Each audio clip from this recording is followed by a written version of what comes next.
Nama saya Danang Ronda Parasutama dengan NPM terakhir 253. Halo semua, perkenalkan nama aku Salwa dengan NPM terakhir 247. Halo semuanya, nama saya Fadila Arsyam Fauzi dengan NPM 251. Nama saya Hayrin Sanurulhaq dengan NPM akhir 221. Halo, saya Rafa Mazapaningota, NPM 209.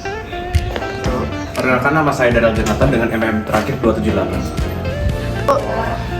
Halo, nama saya Teguh Marfau dengan MPM akhir 230. Halo semua, perkenalkan nama aku Amira Taka Aurelia dengan 3 NPM belakang 280. Perkenalkan, nama saya Kezia Renata Priyantin dengan NPM 245. Halo, perkenalkan nama saya Davarian Syarifisatan dengan NPM 271. Guys. Sebenernya gue pengen nanya deh kepada kalian semua deh. Pada ini nggak sih tahu namanya Profesor Sri Sumanti nggak sih? Profesor Sri Sumanti. Iya. Jujur, gue tahu deh. Pernah denger sih, gue pernah denger ya. Dia tuh dulu dekan gak sih? Iya benar. Dia juga tuh guru besar juga di HTN sebenarnya sih. Kalau dari HTN sih, gue kurang tahu. Jujur kurang tahu. Coba mending kita cek-cek kali ya. Iya. Boleh. Soalnya dia tuh punya kayak banyak kayak pemikiran gitu tentang HTN. Itu yang menurut gua tuh menarik banget dah. Oh. Nih gua tunjukin deh videonya deh. Boleh deh, tahu aja. Halo Sivitas, kembali lagi nih sama channel Bincang-Bincang Negara bersama aku Faironisa sebagai host. Dan aku dalam Tirta sebagai host. Dan kali ini kita ditemani oleh narasumber keren kita. Mungkin boleh diperkenalkan terlebih dahulu di akang sebelah aku ya. Oke, halo semuanya. Perkenalkan, nama saya Morgan. Di sini saya dipercaya sebagai narasumber. Halo semuanya, nama saya Rafa Mata juga sebagai narasumber. Halo semuanya, nama saya Salwa dan saya sebagai narasumber juga. Halo semuanya, saya Fadila dan saya di sini sebagai narasumber terakhir. Oke, nah kalian gimana nih kabarnya sekarang? Pada baik? Baik. Tapi tadi ada yang kejebak macet ya. Dari kosan ke sini 1 jam nggak apa-apa, kita bela-belain. Nah, kebetulan kita tuh pingin ngebahas tentang hukum tata negara. Jadi aku pingin tanya dulu dong ke kalian punya nggak sih tokoh atau sivitas atau praktisi di bidang hukum tata negara yang kalian tuh senengin gitu loh? Dimulai dari Fadila dulu deh. Fadila. Kalau dari aku sendiri, aku suka, maksudnya kayak admire gitu sama Kagum gitu ya? Iya benar, sama Dr. Zainal atau disebut juga sebagai Uceng, karena memang penyampaian dia tuh sangat approachable bagi kayak kita sebagai anak muda kayak gitu. Aku pernah ngeliat ini dari Prof. Uceng tuh kan waktu itu diangkat jadi guru besar gitu, terus kan dia berpidato gitu kan, dan dia tuh nangis karena kayak dia berterima kasih lah sama istrinya karena istrinya tuh udah ngasih banyak banget cinta dan kasih sayang. Terus dia berpesan lah ke anak-anaknya, dia tuh punya 3 anak atau 4 anak gitu, dan dia bilang kayak pokoknya jangan lupa sama pendidikan karena kita tuh sangat membutuhkan pendidikan, dan dia tuh mengutip dari kutipannya Ali bin Abi Thalib. Oh, Masya Allah. Jadi aku nggak inspired banget itu dia. Nah, oke deh, kita next ke Salwa. Oke, kalau misal untuk tokoh HTN yang aku admire, kayak kagumin banget, itu mungkin Prof. Hajir Hanan kali ya, karena dia tuh selain sebagai tokoh politik juga gitu kan, dia hakim segala macam, dia tuh juga merupakan tokoh pers. Jadi karena aku juga suka di bidang itu, jadi kayak aku look up for him banget lah gitu. Karena passionnya sama sih, mirip. Yes. Oke, selanjutnya ke Rafael nih, siapa kira-kira? Ya selain yang 2 disebut tadi sih ada satu lagi yang menurut saya juga sangat bagus banget ya, yaitu dosen saya sendiri, Prof. Osi. Jujur dia setiap kali di kelas tuh dia selalu kritis terhadap semua isu-isu Indonesia. Dia tidak pernah berhenti dia coba ngomong tentang pengimplementasian rule of law di Indonesia. Jujur tokoh yang keren sih. Iya lagi ya, aku tuh yang ingat dari Prof. Susi itu beliau tuh gak ngebolehin kita bilang izin. Iya nggak sih? Iya. Nah, kalau dari Rafael sendiri tahu nggak sih kenapa kita nggak boleh bilang izin? Karena katanya kalau kita ngomong izin terlalu militer. Oh gitu. Kita kreativitas, jangan militer-militeran ya. Oke, selanjutnya deh ke Morgan. Kalau dari aku sendiri, Menurutku tokoh HTN yang paling ku admire tuh Pak Maisanto. Karena dosen juga ya, mungkin dari cara mengajarnya dan beliau tuh punya presence gitu loh pas di kelas. Jadi bagaimana dia berkarisma dalam berretorika, dalam mengajar tuh aspiring lah. Oke. Kalau nggak salah, Pak Mei ini cukup aktif ya dalam menulis tulisan dan lain sebagainya. Aktif banget. Udah sekitar 606 orang loh ya dosennya. Emang aktif sih. Oke, tapi dari yang disebutin sama teman-teman belum ada satu orang yang ingin kita bahas hari ini. Oh iya. Satu orang ini tuh tokoh yang beneran kayak wow banget suka Yang suka membahas apa sih? Dia tuh suka membahas HAM terutama itu. Oh, ada yang bisa nebak nggak? Ada yang bisa nebak nggak? Inisial. Coba ya. Masuk gitu. Iya, coba. S. Aduh. Ada nggak bisa nebak? Kira-kira buat Devia tahu tadi. Iya. Dia kan kalau dari tunjuk dia mau nebak. Tadi mau ngejokes jadi nggak. Aduh siapa ya? Mungkin aku kasih tahu aja. Spill aja deh. Tokoh ini tuh merupakan seseorang alumni dari Universitas Padjadjaran sendiri, yaitu namanya Profesor Sri Sumantri. Nah, aku pengen nanya dulu nih sebelum kita mulai. Kalian tahu nggak Prof Sri Sumantri ini tuh ngapain aja dan siapa gitu? Kalian tahu nggak? Kayaknya dari spill sekarang deh. Oke. Biar daging ngobrol. Oke. Nah, benar kata Morgan, sebelum kita lebih bahas dalam lagi tentang Prof Sri Sumantri, aku dan juga Darel di sini bakal ngejelasin kita tentang siapa sih sebenarnya Profesor Sri Sumantri itu. Jadi, Profesor Sri Sumantri itu adalah salah satu tokoh yang cukup berpengaruh di bidang keilmuan hukum tata negara. Beliau ini lahir di Tulungagung pada tanggal 15 April tahun 1926.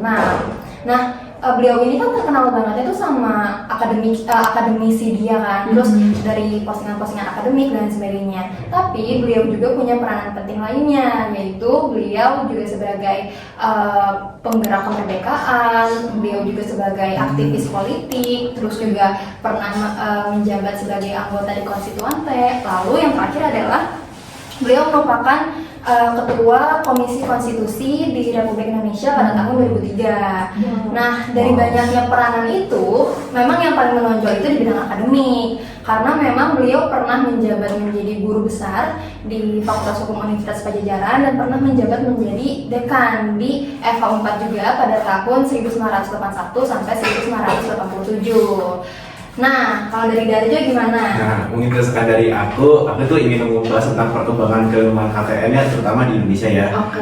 Nah, Prof Sri Sumantri itu menempati posisi penting sebagai pelopor kajian konstitusionalisme modern. Nah, dan juga tuh beliau ini tuh dikenal konsisten juga untuk memperjuangkan gagasan supremasi konstitusi, negara hukum atau restat, pembatasan kekuasaan negara, serta pentingnya perubahan konstitusi secara demokratis. Nah, pemikiran yang dari beliau ini tuh banyak mempengaruhi arah pembaruan ketatanegaraan Indonesia itu. Nah, terutama tuh dalam diskursus perubahan Undang-Undang Dasar 1945 dan juga pembuatan sistem checks and balances pasca reformasi. Nah, aku tuh tadi lupa nambahin satu lagi guys.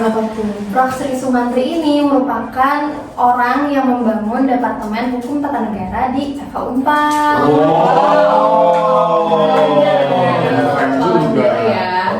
Nah, karena kita tadi udah membahas overview tentang Prof Sri Sumantri ini gimana, kita pengen dengar dong mungkin dari teman-teman sekalian tentang teori-teori dan gagasan dari Prof Sri Sumantri. Karena kan tadi kamu udah ngejelasinnya kayak dia itu kontribusinya ngapain aja dan sebagainya. Pasti kan banyak tuh teori-teori dan gagasannya. Siapa nih yang mau? Boleh dari aku dulu kali ya. Soalnya ini berdasarkan dari karyanya Prof Sri Sumantri sendiri. Jadi sebenarnya kan kita juga tadi ngomongin tentang HAM, dimana kalau misalnya masalah terkini itu biasanya kan tentang soal kritik dan suara-suara yang rawan dibungkam oleh penguasa itu. Nah, itu kan sebenarnya bukan isu yang baru ya teman-teman. Itu dari kapan ya? Gitu. Dan di dimensi di dunia hukum tata negara itu emang isunya sensitif itu karena emang lekat banget sama yang namanya kekuasaan. Nah, jadi di dalam karyanya Prof. Sumantri itu yang berjudul Konstitusi Indonesia, nah itu dia tuh ngutip pandangan dari J.G. Steinbeck sendiri. Nah jadi dari dia bilang tuh kalau misalnya konstitusi itu memuat 3 materi dasar. Nah yang membuat aku terkesima gitu kan melihat materi-materi dasar ini tuh nomor 1-nya itu jaminan hak asasi manusia. Nah logikanya itu kalau misalnya jaminan HAM ditaruh paling atas gitu kan. Nah, terus dikunci sama aturan nomor 3 yaitu pembatasan kekuasaan. Jadi otomatis ruang gerak penguasa itu sendiri langsung ke batasin itu langsung ke blok gitu. Jadi penguasa itu nggak bisa melarikan kekuasaannya terlalu jauh. Jadi istilahnya di konstitusi itu adalah rem buat kayak udah lu jangan sebenarnya jadi si penguasa ini nggak boleh ugal-ugalan gitu. Aku tuh kayak wow banget gitu ada nomor 1-nya loh sebagai materi muatan yang pertama dari konstitusi itu sendiri teman-teman. Tuh dari aku. Boleh dilanjutin dari siapa gitu. Ini Magan kayak mau nambahin gitu. Waduh ya, pedes banget. Nah, aku dari pertama ya. Jadi tadi mungkin kan Fadila udah ngomong nih soal isu-isu pers kan. Mungkin kita bakal bawa obrolan ini ke apa sih yang dilakukan sama Prof. Sumantri selama membela HAM ini kan. Track recordnya mungkin ya. Nah, oke, jadi beliau itu pernah menjabat di Komisi Nasional HAM sekaligus ditunjuk menjadi Ketua Subkomisi Pengkajian Instrumen HAM pada tahun 1993. Nah, pada tahun 93 itu kan artinya pas masa Orde Baru ya. Ya seperti kita tahu itu udah banyak banget isu-isu soal pelanggaran HAM, terutama soal kebebasan berbicara. Nah, di tengah ketatnya Orde Baru itu beliau melakukan sebuah tindakan berani, yaitu mengkritik UU anti subversi yang melanggar HAM. Oke, jadi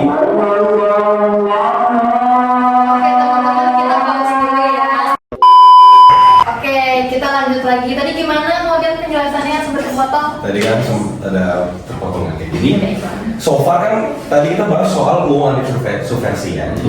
UU anti subversi itu kenapa bisa melanggar HAM? Karena aturan itu memberikan kekuasaan berlebih kepada negara untuk melegalkan penangkapan sewenang-wenang. Nah, jadi beliau itu langsung merekomendasikan pencabutan UU anti subversi ini langsung ke Presiden Soeharto. Dia itu cukup berani banget. Terus Mungkin bakal lanjutin ya masalah tadi ya. Oke, mungkin aku mau nambahin dikit aja kali ya. Jadi kita bisa lihat nih selama Prof. Sumantri ini menjabat di Komnas HAM, beliau itu memang fokusnya bukan cuma untuk HAM itu diakui secara moral aja, tapi juga secara hukum formal. Iya, jadi hal itu dapat dilihat kayak kebijakan dia saat beliau itu mendesak pemerintah untuk meratifikasi nih konvenan-konvenan internasional. Jadi kayak konvenan hak sipil dan politik ataupun juga konvenan perlindungan warga negara yang ada pada konvenan menentang penyiksaan gitu guys. Dan ini juga kan tujuannya untuk meningkatkan standar perlindungan warga negara lah supaya lebih kuat gitu kan. Jadi hal ini juga dapat dilihat dari adanya desakan nih dari Profesor Sri Sumantri untuk meratifikasi konvenan-konvenan internasional guys. Jadi contohnya itu konvenan hak sipil dan juga politik ataupun juga konvenan penentang penyiksaan gitu kan. Nah ini juga pasti tujuannya untuk meningkatkan standar perlindungan warga negara supaya lebih kuat juga gitu. Nah kemudian juga bisa dilihat dari seperti apa yang dijelaskan sama Morgan tadi, itu beliau kan memimpin kajian kritis ya kan, yang memang merekomendasikan untuk pencabutan nih UU anti subversi itu, karena seperti yang dijelaskan tadi ya sama Morgan, itu memang berpotensi untuk adanya pelanggaran HAM lah gitu. Jadi di sini bisa kita lihat gitu ya, kalau misalnya beliau itu berpegang pada prinsip bahwa kalau misalnya negara hukum itu memang yang demokratis wajib meletakkan perlindungan hak asasi sebagai pilar nih pertama mereka dalam konstitusinya. Jadi memang harus ada di dalam undang-undangnya gitu guys, bukan cuma diakui secara moral aja gitu. berarti Prof. Sri Sumantri ini menempatkan demokrasi dan juga negara hukum itu secara sejajar ya. Iya. Jadi kita boleh berdemokrasi tapi harus ada aturan formasi juga. Yes, itu dia.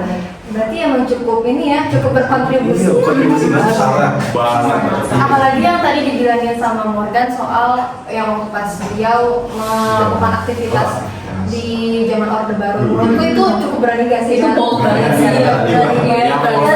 Kalau kita ngomongin hak asasi manusia, terutama di bidang HTN juga. Kalau HTN kita pasti ngomongin tentang kekuasaan.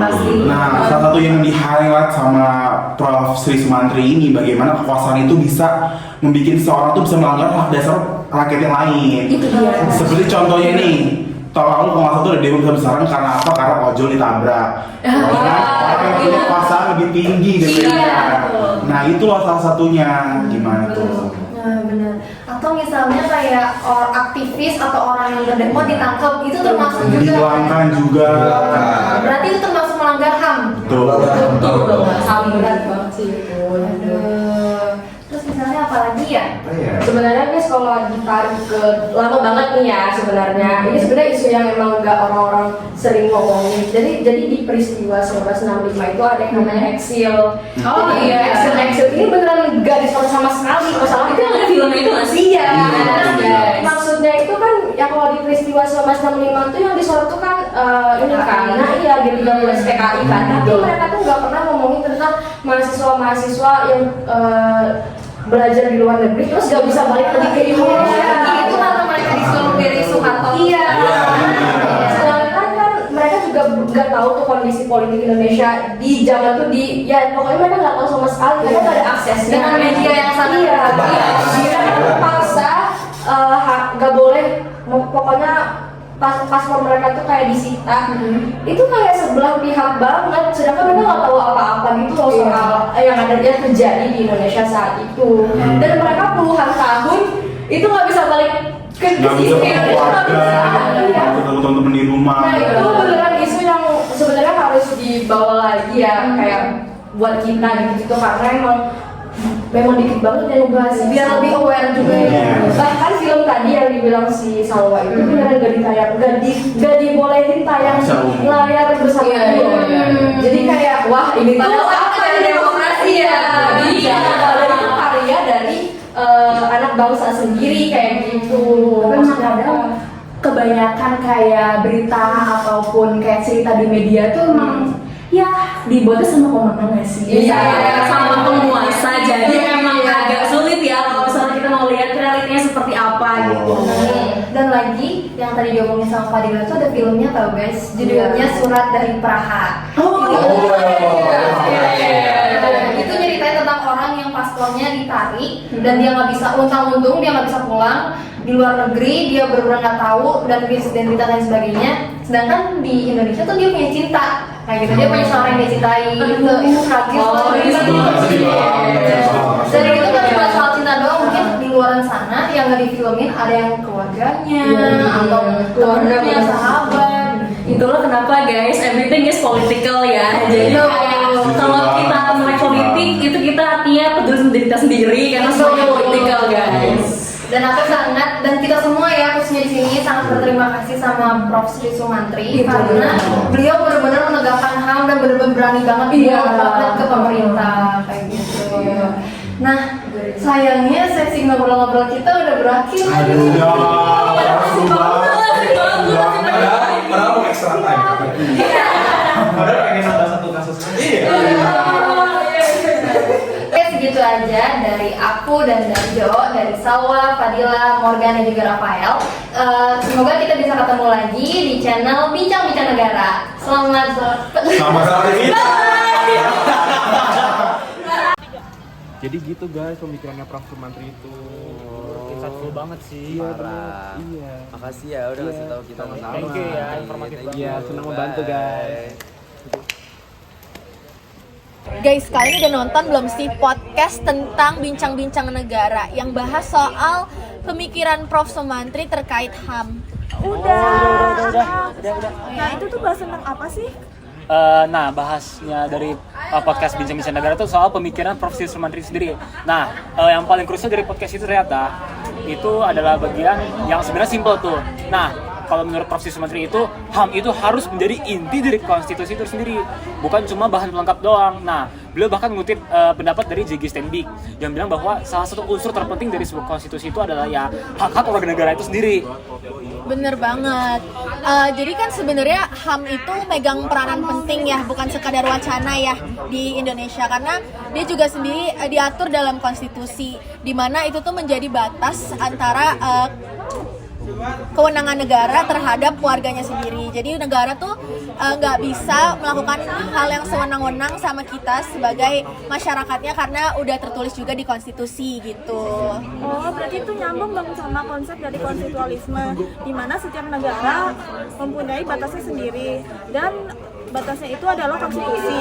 Nah, berbeda dengan negara yang mempunyai konstitusi cuma sebagai formalitas doang.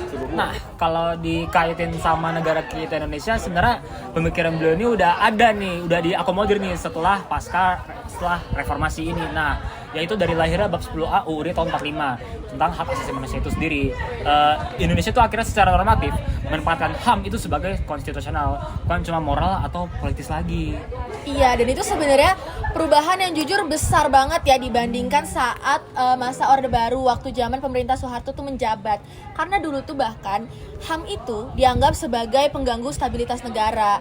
Bahkan dulu juga nggak ada lembaga-lembaga khusus yang mengatur terkait hak asasi manusia itu sendiri. Tapi untungnya di zaman sekarang negara juga masyarakatnya lebih melek terhadap hak asasi manusia dan pentingnya hak asasi manusia, sehingga udah ada nih lembaga-lembaga yang mengatur dan berkaitan tentang hak asasi manusia seperti Komnas HAM. Nah, itu juga masalahnya. Walaupun udah banyak diatur secara hukum, tetapi fakta di lapangan tuh beda lagi. Nah, kalau kita lihat dari kondisi masyarakat sekitar, masih banyak terdapat kasus pembungkaman oleh pemerintah sendiri. Nah, sehingga masih terdapat gap yang besar antara teks konstitusi sama fakta di lapangan. Oh, soal pembungkaman ini, Prof. Sumantri sini sebenarnya udah one step ahead loh sebenarnya soal ini. Nah, negara hukum itu nggak cukup cuma punya aturan tertulis doang di atas kertas. Nah, harus ada yang namanya budaya konstitusional, di mana kesadaran HAM dari semua pihak termasuk pemerintah itu harus tegak gitu, di mana HAM ini tuh nggak boleh cuma opsi doang. HAM itu harus jadi kewajiban. Keren ya Prof. Sri Sumantri. Wah, keren banget emang. Nah, ini yang gue suka banget dari sosok Prof. Sri Sumantri, karena beliau tuh di zaman Orde Baru, di mana orang-orang tuh justru takut saat mengkritik rezim dan pemerintahan, beliau tuh justru berani menyuarakan pendapatnya terkait UU anti subversi. UU ini yang waktu itu tuh sering dipakai untuk membungkam oposisi. Beliau berani banget ya, di tengah rezim yang represif, beliau justru bilang hukum itu nggak boleh jadi alat kekuasaan, yang mana setiap produk hukum harus diuji dari perspektif HAM. Nah, itu tuh sampai sekarang sebenarnya masih relevan banget tau. Nah, karena di zaman-zaman sekarang tuh masih panas tuh debat tuh soal regulasi yang dianggap mengekang, mulai dari kebebasan berekspresi di ruang digital, aturan soal demo, sampai pasal-pasal karet yang malah itu merugikan kita gitu. Iya, bener banget itu guys. Jadi sebenarnya inti pemikiran Prof. Sri Sumantri itu ngajarin dan ngingetin kita kalau misalnya sebuah undang-undang baru yang diterbitkan itu tuh harus pro rakyat. Kita tuh harus bertanya kepada diri kita sendiri, apakah undang-undang tersebut itu menguntungkan pemerintah? Karena harusnya nggak kayak gitu. Harusnya kita meyakini kalau misalnya UU yang dibuat harus menguntungkan dan melindungi hak-hak warga negaranya gitu. Nah, kalian tahu nggak sih ada satu hal lagi penting yang harus kalian tahu? Apa tuh? Nah, di sini ya beliau mempunyai kontribusi dalam mendorong Indonesia meratifikasi instrumen HAM dalam ranah internasional. Oh, kok soal itu ya? Aku tahu nih soal ini nih. Nah, kalau Indonesia tuh sekarang tuh udah mematok ICCPR dan juga CAT. Nah, itu sebenarnya tuh bukan kebetulan, karena di balik pematokan ICCPR dan CAT ini tuh ada proses yang jujur, panjang, dan merepotkan juga sih. Nah, dari para ahli hukum termasuk Prof. Sri Sumantri itu yang mendorong integrasi standar HAM kita itu ke ranah internasional, ke dalam hukum nasional kita. Nah, dan hal tersebut tuh yang ngebuat implikasinya jadi serius, karena negara tuh nggak bisa lagi bilang ini tuh bukan ini urusan dalam negeri kami kalau ada pelanggaran HAM, karena HAM kita udah terintegrasi sama HAM internasional, jadi bikin cakupannya tuh jadi lebih luas gitu, Kes, gitu Nil. Oh berarti ini tuh udah penting banget ya di era globalisasi hukum kayak sekarang. Tapi tau gak sih, ada satu sisi dari pemikiran beliau ini yang sering tuh kelewatan kayak angin gitu loh, pandangan soal politik dan demokrasi itu sendiri tau. Maksudnya gimana tuh? Nah, jadi Prof. Sri Sumantri itu punya pandangan bahwa konstitusi yang baik itu lahir dari kompromi politik yang sehat. Jadi politik itu bukan cuma soal siapa yang menang voting apa-apa gitu. Nggak ada kayak gitu. Nah, tapi soal mencari titik terang di mana demi kepentingan rakyat, termasuk minoritas. Nah ini tuh kritis banget buat kondisi Indonesia sekarang, di mana polarisasi politik makin tinggi, kepentingan elit sering ngalahin substansi, dan demokrasi kadang cuma jadi prosedur. Pemilu jalan, tapi apakah hak-hak rakyat terlindungi? Nah itu dia. Kalau menurut Prof. Sri Sumantri, demokrasi konstitusi itu bukan cuman sekedar prosedur yang formal, tetapi harus ada dialog, harus ada penghormatan terhadap oposisi, juga ada penghormatan terhadap hak-hak dan suara dari masyarakat yang minoritas, karena masyarakat yang minoritas punya hak-hak yang sama seperti masyarakat mayoritas itu sendiri. Makanya mereka juga harus dilindungi. Mayoritas tuh menang bukan berarti minoritas tuh boleh dikorbankan, ya kan guys? Setuju nggak? Setuju. Jadi kalau kita tarik poin pentingnya itu, pemikiran Prof. Sri itu ngajarin kita soal satu hal yang fundamental. HAM itu bukan cuma pelengkap konstitusi, tapi it's the spirit of it gitu. Setuju sih. Aku setuju sih. Nah, dan tantangan Indonesia sekarang itu tuh bukan lagi soal nulis HAM di konstitusi itu sendiri. Itu tuh udah dilakukan. Tetapi tantangannya adalah memastikan setiap kebijakan, setiap undang-undang, dan setiap tindakan negara berani mencerminkan komitmen mereka itu sendiri. Iya, karena negara hukum itu sejatinya bukan yang punya aturan paling banyak, tetapi yang paling konsisten dalam memperjuangkan dan menghormati martabat dari masyarakatnya sendiri. Dan itu yang terus beliau perjuangkan sepanjang hidupnya. Nah, itu tuh akan relevan dulu, relevan sekarang, dan pasti akan relevan selamanya. Selama kita tuh masih harus mengingatkan negara bahwa ada yang namanya batas kekuasaan. Dan batas itu namanya HAM. Keren banget ya tadi podcast yang bincang-bincang negara. Jadi banyak insight yang kita dapat ya kan tentang pemikiran Prof. Sumantri dan HAM terkait HTN. Ya, jujur keren banget. Buat watch again sih. Nah, itu tadi materi mengenai HAM dalam ranah HTN. Semoga video ini bermanfaat dan memberikan ilmu bagi kita semua.